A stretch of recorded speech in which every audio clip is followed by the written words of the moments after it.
നന്നായി പെർഫോമൻസ് കിട്ടും. നിവിൻ പോളിയുടെയും നമ്മളെ ധ്യാൻ ശ്രീനിവാസന്റെയും കോംബോ നന്നായിട്ട് കോമഡിയും നന്നായിട്ട് വർക്കൗട്ട് ആയിട്ടുണ്ട്. പിന്നെ രാഷ്ട്രീയത്തിന്റെയും മതപരമായിട്ടുള്ള കാര്യങ്ങളാണ്. ഫസ്റ്റ് ഹാഫ് മൊത്തം കോമഡിയാണ്. ഫസ്റ്റ് ഹാഫ് സെക്കൻഡ് ഹാഫിന് ശേഷമാണ് പടത്തിന്റെ സ്റ്റോറിയിലേക്ക് മെയിൻ എൻട്രി ചെയ്യുന്നത്. നന്നായിട്ടുണ്ട് പടം, നന്നായിട്ട്. ഒരു ആവറേജ് പടം എന്ന് ഞാൻ പറയുള്ളൂ. അത്രയും ഫസ്റ്റ് ഹാഫ് ലാഗായിരുന്നു. പിന്നെ സെക്കൻഡ് ഹാഫ് കറക്റ്റ് ആട് ജീവിതം ലൈക്ക് അവർ മരുഭൂമി കൂടെ നടക്കുന്നത് അത്രേ ഉള്ളൂ. പക്ഷെ കുഴപ്പമില്ല. ലാസ്റ്റ് ആവുമ്പോൾ ഭയങ്കര ഇമോഷണൽ ആവും. ഫാമിലിക്ക് കാണാം, ഒരു ആവറേജ് പടം പോലെ കാണാം. മലയാളി ഫ്രം ഇന്ത്യ എന്ന് പറയുന്നത് ഒരു മലയാളിയുടെ രീതി എങ്ങനെയൊക്കെയാണെന്നല്ലേ കാണിച്ചു തന്നിട്ടുണ്ട്.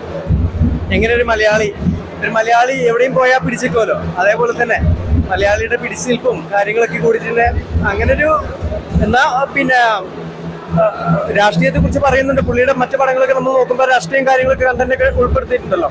അത് ഇതിലുണ്ട്, രാഷ്ട്രീയപരമായിട്ടുള്ള കാര്യങ്ങളുണ്ട്. എന്നാൽ അതിലെല്ലാം കൂടി കലർത്തിയിട്ടുള്ളൊരു സംഗതി. നല്ല മൂവിയാണ്. ഒരു ആവറേജ് ഫിലിം നല്ല കണ്ടിരിക്കും. അടിപൊളി. നമ്മളെ ഇന്ത്യക്കാർക്ക് ഒരു സ്വാതന്ത്ര്യത്തിനെ കുറിച്ചാണ് പറയണത്. എസ്പെഷ്യലി കേരളം സ്വാതന്ത്ര്യം. പടം അടിപൊളിയാണ്. ഫസ്റ്റ് ഹാഫ് ഒരു കോമഡി ലെവലിലൊക്കെ വന്നിട്ട് സെക്കൻഡ് ഹാഫ് ഭയങ്കര ഈ ഹിന്ദു മുസ്ലിം ആ ഒരു സംഭവമായിട്ടൊക്കെ റിലേറ്റ് ചെയ്തിട്ട് സ്ക്രിപ്റ്റൊക്കെ പക്കയാണ്. പിന്നെ മലയാളി ആയതിലൊരു അഭിമാനം തോന്നിയ ഒരു നിമിഷം. നല്ല സിനിമ. കൊറേ സീൻ രോമാഞ്ചൊക്കെ തന്നെ കൊറേ സീൻ ഉണ്ടായിരുന്നു. പിന്നെ കോമഡി ഫസ്റ്റ് ഹാഫ് കോമഡി ഒക്കെ വർക്കൗട്ട് ചെയ്യുന്നുണ്ട്. പടം കുഴപ്പമില്ലായിരുന്നു. ഫസ്റ്റ് ഹാഫ് ഒരു ആവറേജ്, സെക്കൻഡ് ഹാഫ് ക്ലൈമാക്സിനല്ലേ. നല്ല പടം.